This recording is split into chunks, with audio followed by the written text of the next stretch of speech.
আজ উল্টো রথ, তো মহারাজা চলে এসছে আজকে খেতে।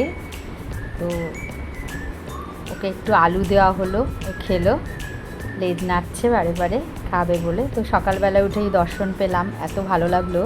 উল্টো রথের দিন, ভালো দিন। ওকে এবার আলু খাওয়ালো।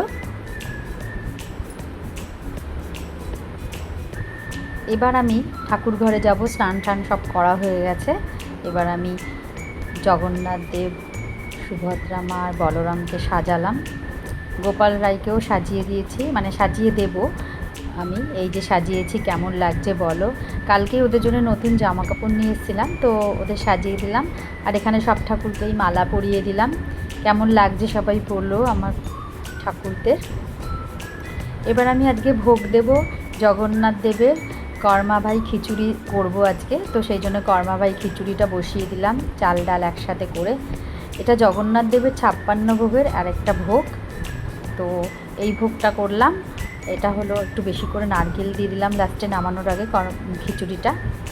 এবার একটা বল্লভ ভোগ বলে একটা মিষ্টি করব।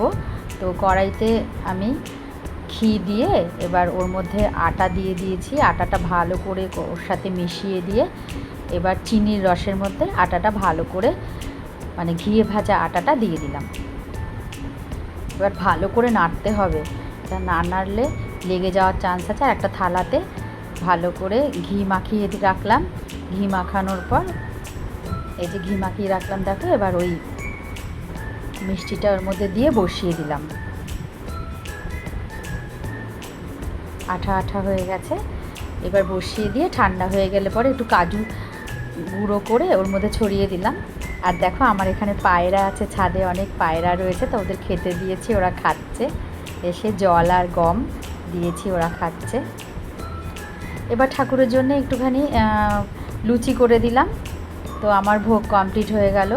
এবার আমি ভোগ সাজাবো।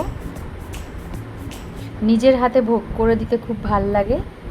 তো এখানে আমি সাজিয়ে দিচ্ছি খিচুড়ি, তারপরে একটু মালপোয়া, লুচি, মিষ্টি, লাড্ডু, এগুলো সব সাজিয়ে দিলাম।